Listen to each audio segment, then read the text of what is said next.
ప్రార్థన గురించి తెలుసుకుందాం. సామెతల గ్రంథం 15వ అధ్యాయం 29వ వచనం. నీతిమంతుల ప్రార్థన ఆయన అంగీకరించును. ద్వితీయోపదేశకాండం 6వ అధ్యాయం 25వ వచనం. మన ఎలోహిమైన యాహ్వే మనకు ఆజ్ఞాపించినట్లు ఆయన సన్నిధిని ఈ సమస్తమైన ఆజ్ఞలను అనుసరించి మనం నడుచుకున్నప్పుడు మనకు నీతి కలుగును. ఆదికాండం 4వ అధ్యాయం 26వ వచనం. మరియు షేతునకు కుమారుడు పుట్టెను, అతనికి ఏనోషు అని పేరు పెట్టెను. అప్పుడు యాహ్వే నామమున ప్రార్థన చేయుట ఆరంభమైనది. ఇక్కడ ప్రార్థన చేస్తున్నారు యాహ్వే నామమును బట్టి. ఆదికాండం 13వ అధ్యాయం 4వ వచనం. తాను మొదట బలిపీఠము కట్టిన చోట చేరను. అక్కడ అమ్రాము యాహ్వే నామమున ప్రార్థన చేసెను. ఈ వాక్యంలో బలిపీఠం కట్టిన చోట ప్రార్థన చేస్తున్నాడు. ఆదికాండం 20వ అధ్యాయం 7వ వచనం. కాబట్టి ఆ మనిషిని భార్యను తిరిగి అతనికి అప్పగించుము, అతడు ప్రవక్త, అతడు నీ కొరకు ప్రార్థన చేయును, నీవు బ్రతుకుదువు. నీవు ఆమెను అతనికి అప్పగించని ఎడల నీవును నీ వారందరూ నిశ్చయంగా చచ్చెదరని తెలుసుకొనుమని స్వప్నమందు అతనితో చెప్పను. అబ్రహాము ప్రార్థన చేయడం వలన ఆ రాజును నీవు బ్రతుకుతావని స్వప్నమందు పరమతండ్రి మాట్లాడుతున్నాడు. ఆదికాండం 21వ అధ్యాయం 33వ వచనం. అబ్రహాము బెయేర్షెబాలో ఒక పీచుల వృక్షం నాటి అక్కడ నిత్య ఎలోహిమైన యాహ్వే పేరిట ప్రార్థన చేశాను. ఇక్కడ బెయేర్షెబాలో అబ్రహాము ప్రార్థన చేస్తున్నాడు. ఆదికాండం 25వ అధ్యాయం 21వ వచనం. ఇస్సాకు భార్య గొడ్రాలు గనుక అతడు ఆమె విషయమై యాహ్వేను వేడుకొనెను. యాహ్వే అతని ప్రార్థన వినెను గనుక అతని భార్య అయిన రిబ్కా గర్భవతి ఆయెను. ఇస్సాకు భార్య గొడ్రాలు గనుక ప్రార్థన చేశాడు. రిబ్కాకు సంతానం కలిగింది. ఆదికాండం 26వ అధ్యాయం 25వ వచనం. అక్కడ అతడు ఒక బలిపీఠం కట్టించి యాహ్వే నామమున ప్రార్థన చేసి అక్కడ తన గుడారం వేసెను. అప్పుడు ఇస్సాకు దాసులు అక్కడ బావి త్రవ్విరి. ఇస్సాకు అక్కడ బలిపీఠము కట్టించి యాహ్వే నామమున ప్రార్థన చేశాడు. దాసులు బావి త్రవ్విరి, నీళ్లు వచ్చినాయి. సంఖ్యాకాండం 21వ అధ్యాయం 8వ వచనం. మోషే ప్రజల కొరకు ప్రార్థన చేయగా యాహ్వే నీవు తాపాకరమైన సర్పం వంటి ప్రతిమను చేయించి స్తంభం మీద పెట్టుము, అప్పుడు కరవబడిన ప్రతివాడును దాని వైపు చూచి బ్రతుకునని మోషేకు సెలవిచ్చెను. మోషే ప్రజల కొరకు ప్రార్థన చేయగా ఆ పాపం నుండి తప్పింపబడ్డారు. యెహోషువ 10వ అధ్యాయం 12వ వచనం. యాహ్వే ఇజ్రాయేలీయుల ఎదుట అమోరీయులను అప్పగించిన దినమున ఇజ్రాయేలు వినుచుండగా యెహోషువ యాహ్వేకు ప్రార్థన చేసెను. సూర్యుడా నీవు గిబియోనులో నిలువుము, చంద్రుడా నీవు అయ్యాలోను లోయలో నిలువుము. జనులు తమ శత్రువుల మీద పగ తీర్చుకున్న వరకు సూర్యుడు నిలిచెను, చంద్రుడు ఆగెను అను మాట యాషారు గ్రంథంలో వ్రాయబడి ఉన్నది కదా. యెహోషువ యాహ్వేకు ప్రార్థన చేసెను, సూర్యుడు నిలిచెను, చంద్రుడు ఆగెను. న్యాయాధిపతులు 1వ అధ్యాయం 1వ వచనం. యెహోషువ మృతి నొందిన తర్వాత ఇజ్రాయేలీయులు కానానీయులతో యుద్ధం చేయుటకు తమలో నెవరు ముందుగా వారి మీదికి పోవలసినది యాహ్వే తెలియజేయనట్లుగా ప్రార్థన చేయగా యుద్ధం చేయుటకు వెళ్ళాలంటే ప్రార్థించేవాళ్ళు. న్యాయాధిపతులు 13వ అధ్యాయం 9వ వచనం. ఎలోహిం మనోహ ప్రార్థన ఆలకించెను గనుక ఆ స్త్రీ పొలంలో కూర్చుండగా యాహ్వే దూత ఆమెను దర్శించెను. మనోహ ప్రార్థనను పరమతండ్రి యాహ్వే ఆలకించాడు. పరమతండ్రి దూత ఆమెను దర్శించాడు. సమూయేలు మొదటి గ్రంథం 1వ అధ్యాయం 10-11 వచనాలు. బహు దుఃఖాక్రాంతురాలై వచ్చి యాహ్వే సన్నిధిని ప్రార్థన చేయుచు బహుగా ఏడ్చుచు, సైన్యములకు అధిపతియగు యాహ్వే, నీ సేవకురాలనైన నాకు కలిగి ఉన్న శ్రమను చూచి నీ సేవకురాలనైన నన్ను మరొక జ్ఞాపకం చేసుకొని నీ సేవకురాలైన నాకు మగపిల్లను దయచేసిన ఎడల వాని తల మీదికి క్షౌరపు కత్తి ఎన్నటికీ రానియక వాడు బ్రతుకు దినములన్నింటిను నేను వానిని యాహ్వేయగు నీకు అప్పగింతునని మొక్కుబడి చేసుకొనెను. ఆమె యాహ్వే సన్నిధిని ప్రార్థన చేయుచుండగా ఏలీ ఆమె నోరు కనిపెట్టుచుండెను. పిల్లల కోసం ప్రార్థన చేస్తుంది. సమూయేలు మొదటి గ్రంథం 1వ అధ్యాయం 26వ వచనం. నా ఏలినవాని ప్రాణం తోడు నీ యొద్ద నిలిచి యాహ్వేను ప్రార్థన చేసిన స్త్రీని నేనే. సమూయేలు మొదటి గ్రంథం 7వ అధ్యాయం 5వ వచనం. అంతటా సమూయేలు ఇజ్రాయేలులందరినీ మిస్పాకు పిలువనంపుడి, నేను మీ పక్షమున యాహ్వేను ప్రార్థన చేస్తున్నానని చెప్పగా సమూయేలు ఇజ్రాయేలునందరినీ మిస్పాకు పిలిపించి వారి పక్షమున ప్రార్థన చేశాడు. సమూయేలు మొదటి గ్రంథం 7వ అధ్యాయం 9వ వచనం. సమూయేలు పాలు విడువని ఒక గొర్రెపిల్లను తెచ్చి యాహ్వేకు సర్వాంగ బలిగా అర్పించి ఇజ్రాయేలుల పక్షమున యాహ్వేను ప్రార్థన చేయగా యాహ్వే అతని ప్రార్థనను అంగీకరించెను.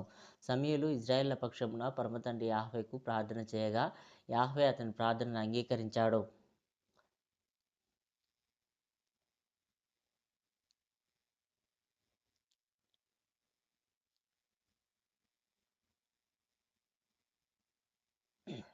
రాజులు మొదటి గ్రంథం 8వ అధ్యాయం 28, 29, 30, 33, 35, 38, 42, 44, 45, 48, 49 వచనాలు.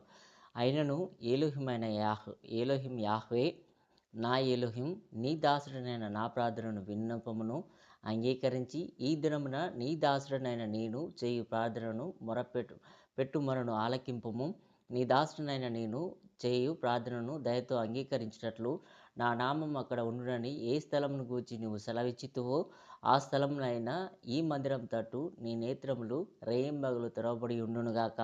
మరియు నీ దాసుడనైన నేను నీ జనులైన ఇజ్రాయేలీయులను ఈ స్థలం తట్టు తిరిగి ప్రార్థన చేయనప్పుడల్లా నీ నివాస స్థలమైన ఆకాశమందు విని మా విన్నపము అంగీకరించుము.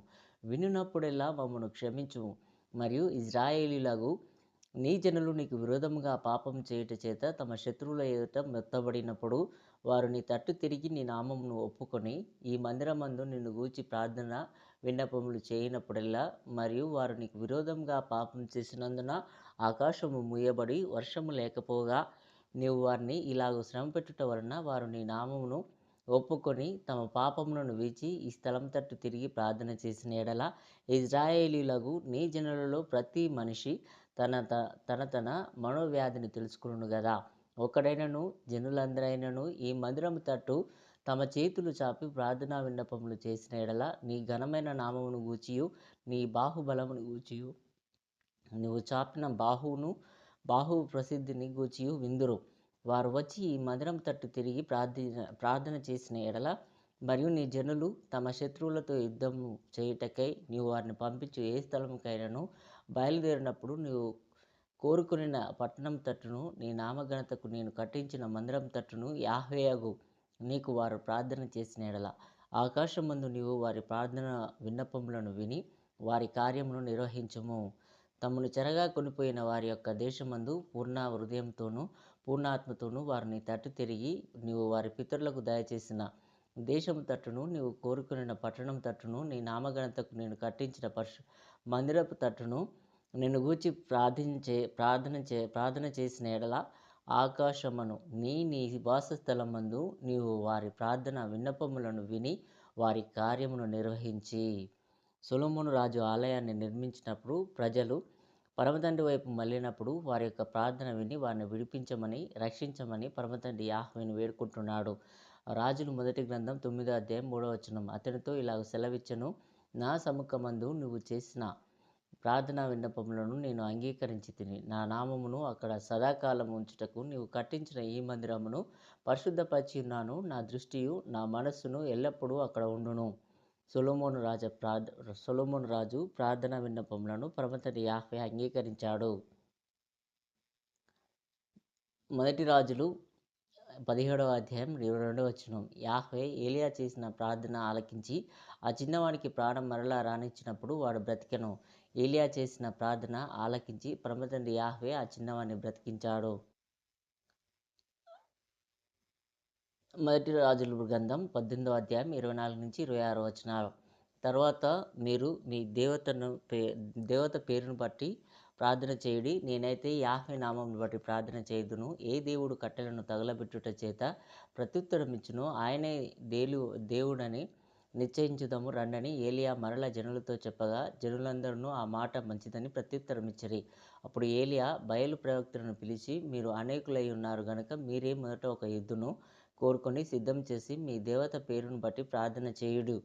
అయితే మీరు అగ్ని ఏమీ క్రింద వేయవద్దని చెప్పగా వారు తమకు ఇయ్యబడిన ఎద్దును తీసుకొని సిద్ధం చేసి ఉదయం మొదలుకొని మధ్యాహ్నం వరకు మా ప్రార్థన వినుమని బయలు పేరును బట్టి ప్రార్థన చేసిరి. కానీ ఈ యొక్క మాట అయినను ప్రత్యుత్తరమిచ్చి వాడెవడునూ లేకపోగా వారు తాము చేసిన బలిపీఠం వద్ద గంతులు వేయి మొదలుపెట్టిరి. ఏ దేవుడు నిజమైన వాడు అనే సవాలులో ఏలియా నేనైతే యాహ్వే నామమును బట్టి ప్రార్థన చేయుదును అన్నాడు.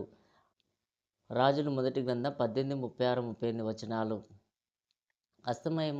అస్తమయ నైవేద్యం అర్పించే సమయమున ప్రవక్తయగు ఏలియా దగ్గరకు వచ్చి ఇలాగ ప్రార్థన చేశాను. యాహ్వే అబ్రహాము ఇస్సాకు ఇజ్రాయేళ్ల ఎలోహిం, ఇజ్రాయేళ్ల మధ్య నువ్వు ఎలోహిం అయి ఉన్నావనియు నేను నీ సేవకుడనై ఉన్నాననియు ఈ కార్యములనియు నీ సెలవు చేత చేసితిననియు ఈ దినమున కనపరచుము. యాహ్వే నా ప్రార్థన ఆలకించుము. యాహ్వే అయిన నీవే ఎలోహింవు. ఏలుహువై ఉన్నావనియు, నీవు వారి హృదయములను నీ తట్టుకు తిరగచేయదు అనియు ఈ జనులకు తెలియనట్లుగా నా ప్రార్థన అంగీకరించుము. అతడు ఇలాగున ప్రార్థన చేయుచుండగా యాహ్వే అగ్ని దిగి దహనబలి పశువులను, కట్టెలను, రాళ్లను, బుగ్గిని దహించి కందకమందున్న నీళ్లను ఆరిపోచేసెను. నిజమైన ఎలోహిం యాహ్వే అని ప్రవక్తయగు ఏలియా ప్రార్థన ద్వారా పరమ తండ్రి నిరూపించాడు.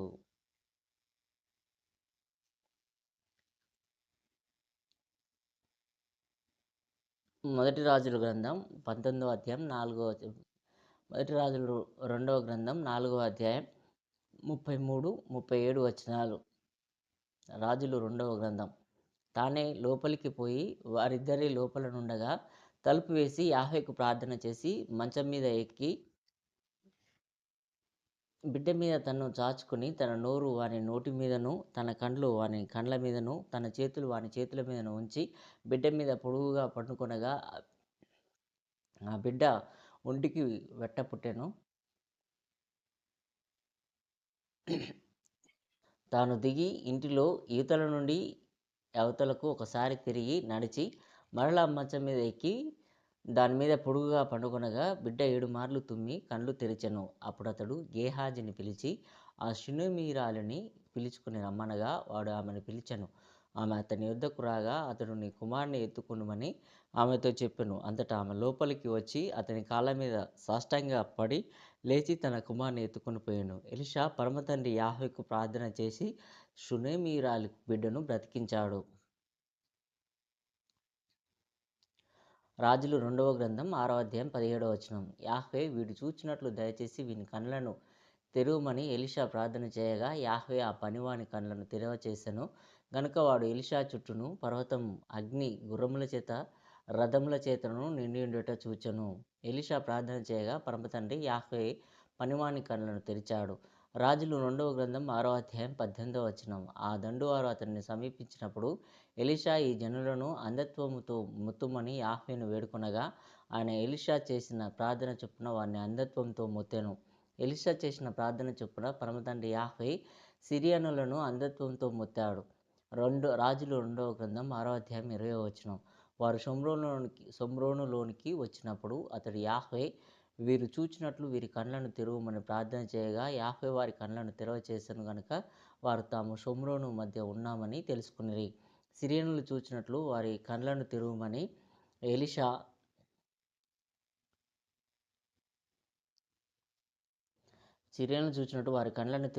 ఎలీషా ప్రార్థన చేయగా పరమతండ్రి యాహ్వే సిరియనుల కళ్ళు తెరిచాడు.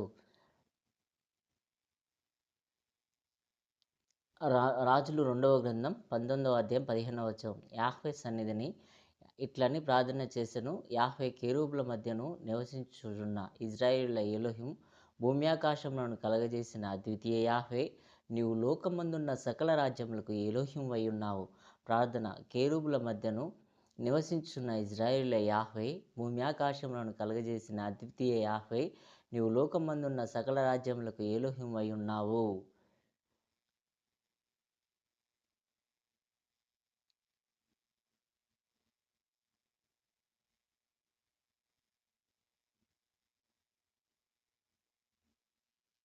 యోబు గ్రంథం 16వ అధ్యాయం 16-17 వచనాలు.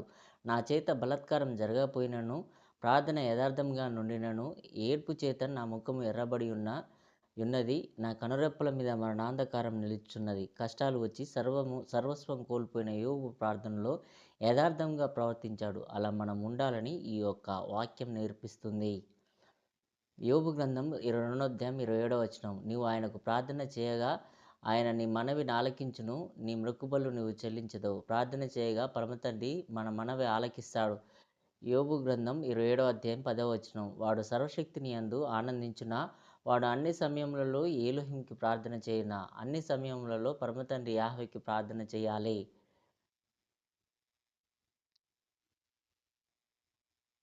యోబు గ్రంథం 42వ అధ్యాయం 10వ వచనం. మరియు యోబు తన స్నేహితుల నిమిత్తం ప్రార్థన చేసినప్పుడు యాహ్వే అతని క్షేమస్థితిని మరలా అతనికి దయచేసెను.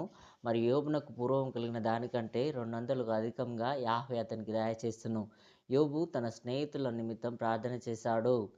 కీర్తనల గ్రంథం 5వ అధ్యాయం 3వ వచనం. యాహ్వే, ఉదయమున నా కంఠస్వరం నీకు వినబడును. ఉదయమున నా ప్రార్థన నీ సన్నిధిని సిద్ధము చేసి కాచియుందును. ఉదయమున మన ప్రార్థన పరమ తండ్రి యాహ్వే సన్నిధిని సిద్ధం చేసి కాచి ఉండాలి. కీర్తనల గ్రంథం 17వ అధ్యాయం 1వ వచనం. యాహ్వే, న్యాయమును ఆలకించుము, నా మొరను అంగీకరించుము, నా ప్రార్థనకు చెవియొగ్గుము. అది కపటమైన పెదవుల నుండి వచ్చినది కాదు. ప్రార్థన అనేది కపటమైన పెదవుల నుండి రాకూడదు. కీర్తనల గ్రంథం 32వ అధ్యాయం 6వ వచనం. కావున నీ దర్శన కాలమందు భక్తిగల వారందరూ నేను ప్రార్థన చేయుదురు. విస్తార జలప్రవాహములు పొరలి వచ్చినను నిశ్చయముగా అవి వారి మీదికి రావు. దర్శన కాలమందు భక్తిగల వారందరూ ప్రార్థన చేయుదురు. కీర్తనల గ్రంథం 42వ అధ్యాయం 8వ వచనం. అయినను పగటివేళ యాహ్వే తన కృప కలుగ నాజ్ఞాపించును. రాత్రివేళ ఆయనను గూర్చి కీర్తనయు, నా జీవనదాత అయిన ఏలోహింను గూర్చిన ప్రార్థనయు నాకు తోడుగా ఉండును. పరమతండ్రి యాహ్వేను గూర్చిన ప్రార్థనయు మనకు తోడుగా ఉంటుంది. కీర్తనల గ్రంథం 50 అధ్యాయం 17వ వచనం. సాయంకాలమున, ఉదయమున, మధ్యాహ్నమున నేను ధ్యానించుచు మొరపెట్టుకుందును. ఆయన నా ప్రార్థన ఆలకించును. ఇక్కడ 3 సమయాలలో దావీదు రాజు ప్రార్థిస్తున్నాడు. సాయంకాలం, ఉదయం, మధ్యాహ్నం. కీర్తనల గ్రంథం 65వ అధ్యాయం 2వ వచనం. ప్రార్థన ఆలకించువాడా, సర్వశరీరులు నీ యొద్దకు వచ్చెదరు. పరమతండ్రి యాహ్వే ప్రార్థనను ఆలకించువాడు. కీర్తనల గ్రంథం 66వ అధ్యాయం 20వ వచనం. ఏలోహిం నా ప్రార్థనను తోసివేయలేదు, నా యొద్ద నుండి తన కృపను తొలగింపలేదు. ఆయన సన్నుతింపబడునుగాక. పరమతండ్రి యాహ్వే ప్రార్థనను త్రోసివేయడు.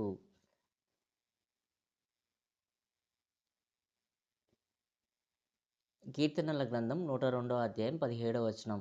ఆయన దిక్కులేని దరిద్రుల ప్రార్థన నిరాకరింపక వారి ప్రార్థన వైపు తిరిగి ఉన్నాడు. దిక్కులేని దరిద్రుల ప్రార్థన ఆయన వింటాడు.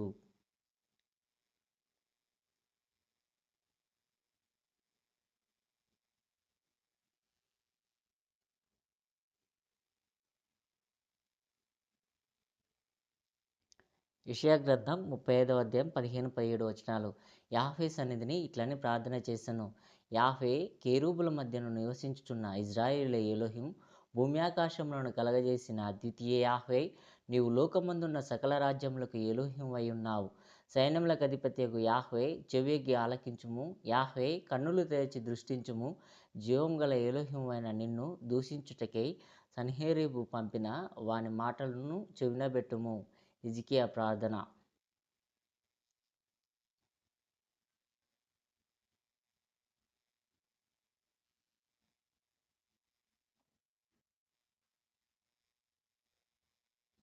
యోనా 2వ అధ్యాయం 2వ వచనం. నేను ఉపద్రవంలో ఉండి యాహ్వేకు మనవి చేయగా ఆయన నాకు ప్రత్యుత్తరం ఇచ్చెను. పాతాళ గర్భంలో నుండి నేను కేకలు వేయగా నీవు నా ప్రార్థనను అంగీకరించి ఉన్నావు. యోనా పాతాళ గర్భంలో నుండి నేను కేకలు వేయగా అతని ప్రార్థనను పరమతండ్రి అంగీకరించాడు. హబక్కుకు ప్రార్థన. హబక్కుకు 3వ అధ్యాయం 1-6 వచనాలు. ప్రవక్త యగు హబక్కుకు చేసిన ప్రార్థన. యాహ్వే, నిన్ను గూర్చిన వార్త విని నేను భయపడుచున్నాను. యాహ్వే, సంవత్సరములు జరుగుచుండగా నీ కార్యము నూతనపరచుము. సంవత్సరములు జరుగుచుండగా దానిని తెలియజేయము. కోపించుచూనే వాత్సల్యమును జ్ఞాపకమునకు తెచ్చుకొనుము. ఎలోహిం తేమాలో నుండి బయలుదేరుచున్నాడు. పరిశుద్ధ ఎలోహిం పారానులో నుండి వేంచేయుచున్నాడు. ఆయన మహిమ ఆకాశ మండలమంతటను కనబడుచున్నది. భూమి ఆయన ప్రభావంతో నిండియున్నది. సూర్యకాంతితో సమానమైన ప్రకాశము కనబడుచున్నది. ఆయన హస్తముల నుండి కిరణములు బయలువెళ్ళుచున్నవి. అచట ఆయన బలం దాగి ఉన్నది. ఆయనకు ముందుగా తెగుళ్ళు నడుచుచున్నవి. ఆయన పాదముల వెంట అగ్ని మెరుపులు వచ్చుచున్నవి. ఆయన నిలవబడగా భూమి కంపించును. ఆయన చూడగా జనులందరూ ఇటు అటు తొలగుదురు. ఆదికాల పర్వతములు బద్దలైపోవును. పురాతన గిరులు అణుగును. పూర్వకాలం మొదలుకొని ఆయన ఇలాగు జరిగించువాడు. హబక్కుకు చేసిన ప్రార్థన. మత్తయి సువార్త 5వ అధ్యాయం 44వ వచనం. నేను మీతో చెప్పున్నదేమనగా, మీరు పరలోకమందున్న మీ తండ్రికి కుమారులై ఉండునట్లు మీ శత్రువులను ప్రేమించుడి, మిమ్మును హింసించు వారి కొరకు ప్రార్థన చేయుడి. హింసించు వారి కొరకు ప్రార్థన చేయాలి. మత్తయి సువార్త 6వ అధ్యాయం 5-8 వచనాలు. మరియు మీరు ప్రార్థన చేయనప్పుడు వేషధారుల వలె ఉండవద్దు. మనుషులకు కనబడవలనని సమాజ మందిరములలోను వీధుల మూలలలోను నిలిచి ప్రార్థనలు చేయుట వారికిష్టం. వారు తమ ఫలం పొంది ఉన్నారని నిశ్చయంగా మీతో చెప్పుచున్నాను. నీవు ప్రార్థన చేయనప్పుడు నీ గదిలోనికి వెళ్ళి తలుపు వేసి రహస్యమందున్న నీ తండ్రికి ప్రార్థన చేయుము. అప్పుడు రహస్యమందు చూచు నీ తండ్రి నీకు ప్రతిఫలం ఇచ్చును. మరియు మీరు ప్రార్థన చేయనప్పుడు అన్యజనుల వలె వ్యర్థమైన మాటలు వంచింపవద్దు. విస్తరించి మాట్లాడటం వలన తమ మనవి వినబడునని వారు తలంచుచున్నారు. మీరు వారి వల్ల ఉండకుడి. మీరు మీ తండ్రిని అడగక మునుపే మీకు అక్కరగా నున్నవేవో ఆయనకు తెలియను. ప్రార్థన ఏ విధంగా చేయాలో ఏమి ప్రయోజనం గురించి. మత్తయి సువార్త 6వ అధ్యాయం 9-14 వచనాలు. కాబట్టి మీరిలాగ ప్రార్థన చేయుడి. పరలోకమందున్న మా తండ్రి, నీ నామం పరిశుద్ధపరచబడునుగాక, నీ రాజ్యం వచ్చునుగాక, నీ చిత్తం పరలోకమందు నెరవేర్చున్నట్లు భూమి యందును నెరవేరునుగాక. మా అనుదిన ఆహారం నేడు మాకు దయచేయము. మా రుణస్థులను మేము క్షమించి ఉన్న ప్రకారం మా రుణములను క్షమించుము. మమ్మను శోధనలోకి తేక దుష్టి నుండి మమ్మను తప్పించుము. మనుషుల అపరాధములను మీరు క్షమించిన ఎడల మీ పరలోకపు తండ్రియు మీ అపరాధములను క్షమించును. ప్రార్థన.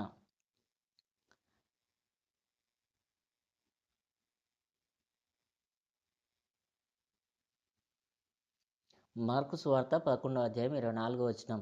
అందుచేత ప్రార్థన చేయనప్పుడు మీరు అడుగుచున్న వాటి నెలను పొంది ఉన్నామని నమ్ముడి, అప్పుడు అవి మీకు కలుగునని మీతో చెప్పుచున్నాను. ప్రార్థన చేయనప్పుడు మనం అడుగుచున్నవి అన్నీ పొంది ఉన్నామని నమ్మాలి. మార్కు సువార్త 14వ అధ్యాయం 38వ వచనం. మీరు శోధనలో ప్రవేశించకుండానట్లు మెలకువగా నుండి ప్రార్థన చేయుడి. ఆత్మ సిద్ధమే గాని శరీరం బలహీనమని పేతురుతో చెప్పి, మనం శోధనలో ప్రవేశించకుండానట్లు మెలకువగా నుండి ప్రార్థన చేయాలి. లూకా సువార్త 6వ అధ్యాయం 12వ వచనం. ఆ దినములందు ఆయన ప్రార్థన చేయుటకు కొండకు వెళ్ళి ఏలోహిం యాహ్వేను ప్రార్థించుటేందు రాత్రి గడిపెను. ప్రార్థించుటేందు రాత్రి గడపవచ్చు అని మెస్సియా ప్రార్థన మనకు నేర్పుతుంది.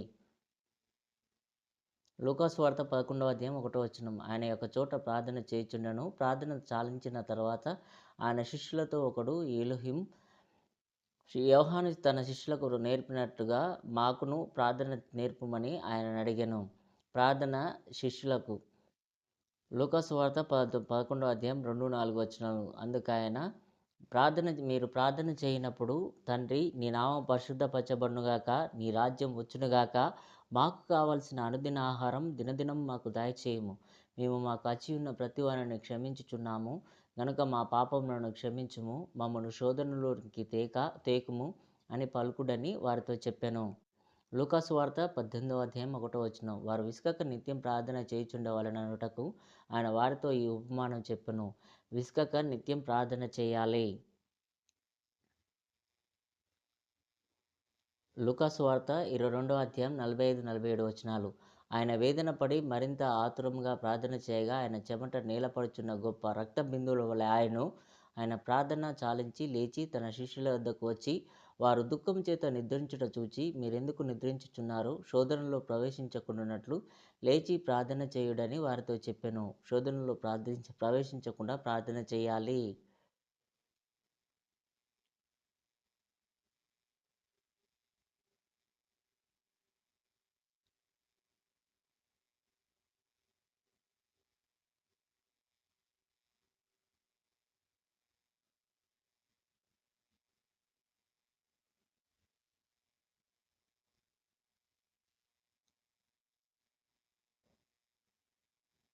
ఫిలిప్పీలకు రాసిన పత్రిక 4వ అధ్యాయం 6వ వచనం.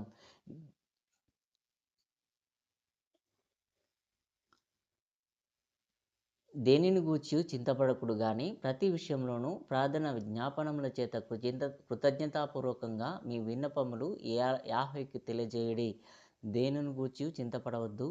ప్రతి విషయంలోనూ ప్రార్థన విజ్ఞాపనల చేత కృతజ్ఞతాపూర్వకంగా మన విన్నపములు పరమతండ్రి యాహోవాకు తెలియజేయాలి. కొలస్సీలకు రాసిన పత్రిక 4వ అధ్యాయం 2వ వచనం. ప్రార్థన యందు నిలకడగా ఉండి కృతజ్ఞత గలవారై దాని యందు మెలకువగా ఉండుడి. ప్రార్థన యందు నిలకడగా ఉండాలి. ఎడతెగక ప్రార్థన చేయాలి. 1వ తిమోతికి రాసిన పత్రిక 2వ అధ్యాయం 2వ వచనం. రాజుల కొరకును అధికారులందరి కొరకును విజ్ఞాపనములను ప్రార్థనలను యాచనలను కృతజ్ఞతాస్థుతులను చేయవలనని హెచ్చరించుచున్నాను. రాజుల కొరకును అధికారులందరి కొరకును విజ్ఞాపనములను ప్రార్థనలు చేయాలి. మొదటి తిమోతికి రాసిన పత్రిక 4వ అధ్యాయం 5వ వచనం. ఏలయనగా అది ఏలోహిం వాక్యం వలనను ప్రార్థన వలనను పవిత్రపరచబడుచున్నది. ప్రార్థన వలన పవిత్రపరచబడుచున్నది. 2వ తిమోతికి రాసిన పత్రిక 2వ అధ్యాయం 22వ వచనం. నీవు యవనేచ్చుల నుండి పారిపొమ్ము, పవిత్ర హృదయులై ఏలోహింకి ప్రార్థన చేయవారితో కూడా నీతిని, విశ్వాసమును, ప్రేమను, సమాధానమును వెంటాడుము. పవిత్ర హృదయులై యాషువాకు ప్రార్థన చేయవారితో కూడా నీతిని, విశ్వాసమును, ప్రేమను, సమాధానమును వెంటాడాలి. హెబ్రీలకు రాసిన పత్రిక 5వ అధ్యాయం 7వ వచనం.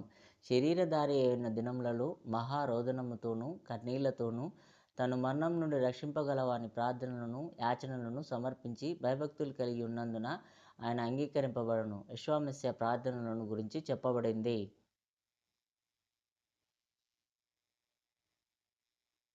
యాకోబు రాసిన పత్రిక 5వ అధ్యాయం 13 నుంచి 18 వచనాలు.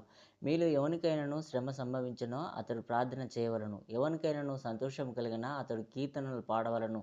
మీలో ఎవడైనాను రోగి అయి ఉన్నాడా అతడు సంఘపు పెద్దలను పిలిపింపవలను. వారు యాహ్వే నామమున యెషూవ నామమున అతనికి నూనె రాచి అతని కొరకు ప్రార్థన చేయవలను.